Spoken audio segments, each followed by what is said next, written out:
Le choc culturel en milieu professionnel à l'étranger pour les femmes africaines, ça existe. Et dans cette vidéo, nous en parlons.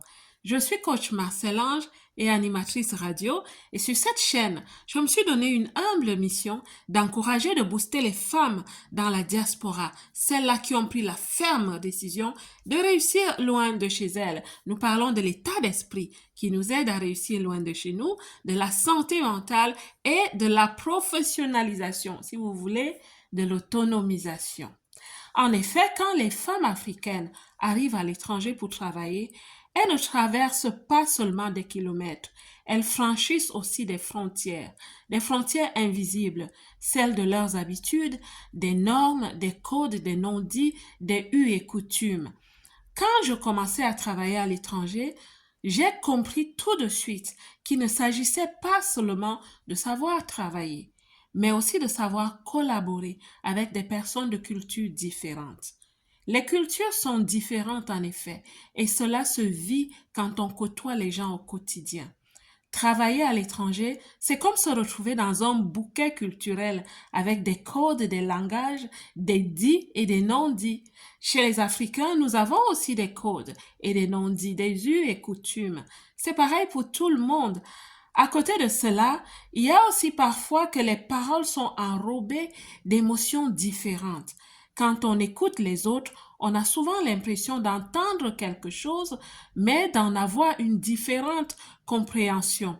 La communication au-dessus de la communication, comme on dit, la métacommunication.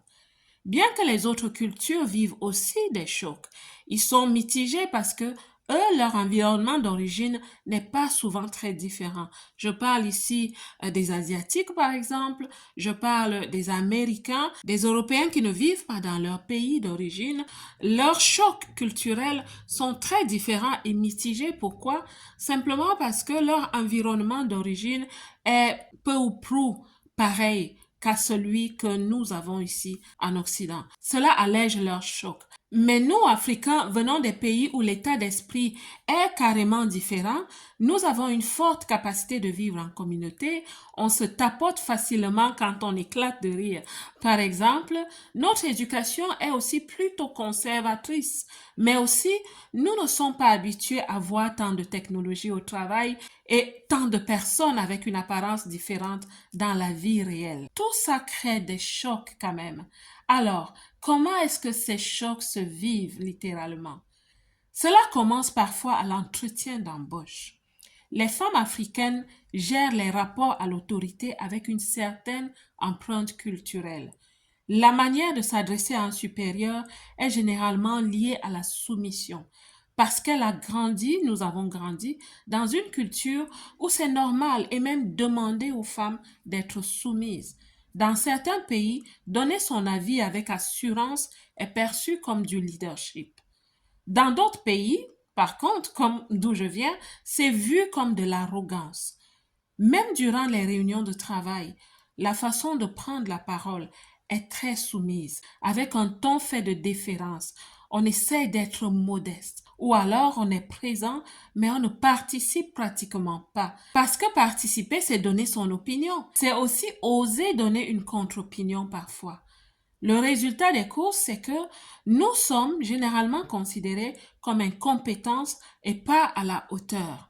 Au départ, je l'ai vécu, mais je ne comprenais pas encore les codes. Ce que j'ai aussi très vite découvert, c'est que même l'humour n'est pas le même. Je connais des amis qui à un certain moment avaient choisi le silence.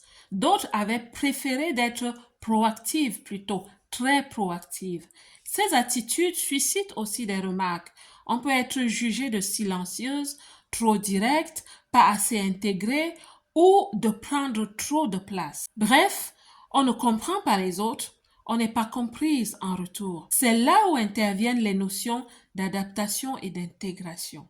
Alors, moi je dis qu'à un certain moment, il faut apprendre à s'affirmer. Il faut trouver sa place, sa voix, son style. Un travail de développement personnel est souvent la solution. Mais encore, ça reste un autre débat avec les sœurs de la diaspora. Alors, pour finir, comment briser le choc culturel dans le monde professionnel pour les femmes afrodescendantes? Le choc culturel n'est pas un frein.